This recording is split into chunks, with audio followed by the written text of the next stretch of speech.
So my broadcasting name is Browngoddess5. There was already one, two, three, four, so I'm five.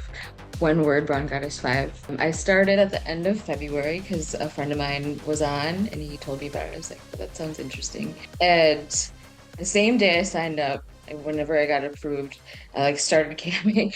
And I should have done a little bit of research first. But what I enjoy about it is connecting with people from all parts of the world who, have many different interests. For me, I like connecting with individuals on a personal level, not just here, let me take off my clothes kind of thing. And I've met some really great people, kind people, supportive people. It's really I've found it to be, for the most part, an accepting environment. I'm really glad to be participating in this podcast because diversity means a lot to me.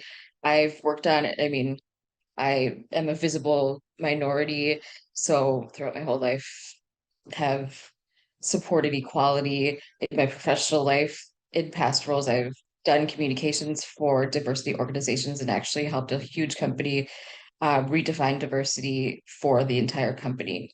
And I kind of go with that version or that definition instead of more so aligned with equal opportunity or like EEOC laws, the employment laws, things like that. It really takes a look at I like to think of diversity as everyone is diverse, no matter if you're a visible minority or not. Um, Gay, straight, white, black, generational diversity. There's also like the level of education that someone might have, their upbringing, where they grow up, like regionally in the US, that's going to affect your lifestyle behaviors and what you're accustomed to. So even within the US, two white people could have, who are the same age, same, two white men could have completely different outlooks on life or experiences in life simply based on geography. So I don't like to exclude anyone from as diverse. However, I do think that, especially in 2020, there was obviously a lot of movement around George Floyd being murdered. It's a big deal to me. I'm from Minneapolis, so I lived there for over 30 years. So that was like a huge deal, like for everyone and around the world. But I think at that time, a lot of people who are used to being in the majority kind of, a lot of people, but not everyone, unfortunately, had to learn that they get to step back sometimes and understand that they don't realize or they haven't experienced what it means to be discriminated against, or and that they needed to listen a little bit more because it became a bit more clear that history is taught by the winners and not everyone knows everything about everyone's experience, and it's important to acknowledge that. So that's how I think of diversity nowadays. Platform of CAM4 does offer so much diversity. The industry itself really does because there isn't gatekeeping. It's not like you have to Yeah. fit a certain mold, you have to be a certain kind of individual. You just have to be comfortable and interested in sharing yourself. In what ways does a platform benefit from I guess, hosting a diverse network of broadcasters? How does CAM4 benefit? I mean, I think it's great that there's so much diversity on Cam 4. I mean, first of all, it kind of levels the playing field because Cam 4 allows anyone with the equipment necessary to broadcast and, be successful, or, maybe try it for a little while and skip away. But I've seen many successful broadcasters from all walks of life, all areas of the world, and that is beneficial. I mean, not only to the audience because they're being exposed to more cultures or different perspectives, and it also is like people like certain things. And I don't know if it's necessarily a fetish, but like, 'cause my background is my ethnicity is Indian. I was born in South America, but there's some guys who like gravitate toward Indian people or like white girls or black girls or whatever. So obviously, if you have a thing for that, you have a thing for that. And this platform allows people to find what they like and be exposed to things that they don't know that what they like.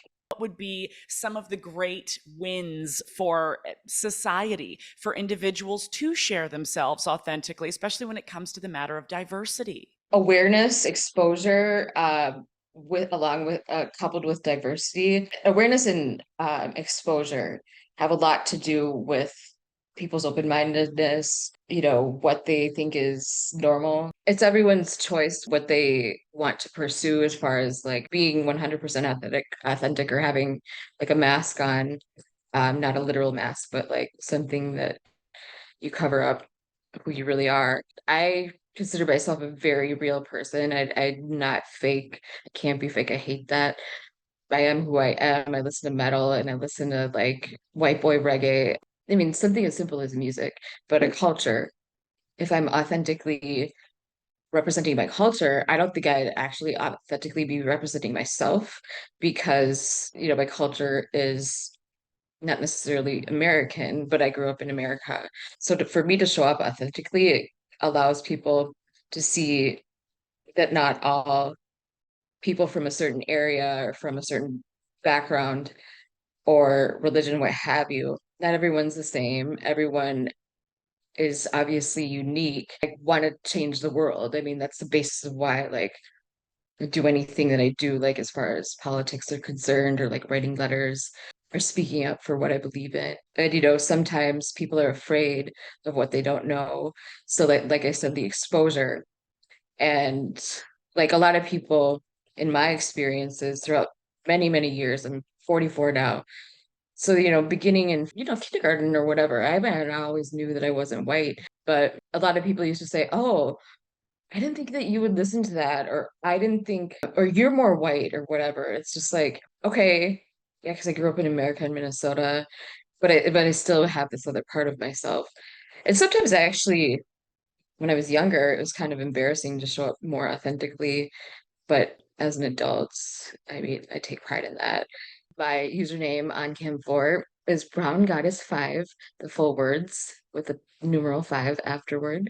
I generally broadcast in the evenings.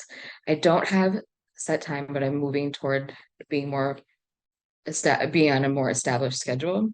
But you could find me online probably around 7, 8, 9 for a couple hours if people want to talk to me. You live a fabulous truth. I fucking love it. Thank you so much for joining today to let us into your world, your life, and your philosophy. I can't wait to see where this journey takes you because it's only great places. So thank you so Oh, much for today. thank you.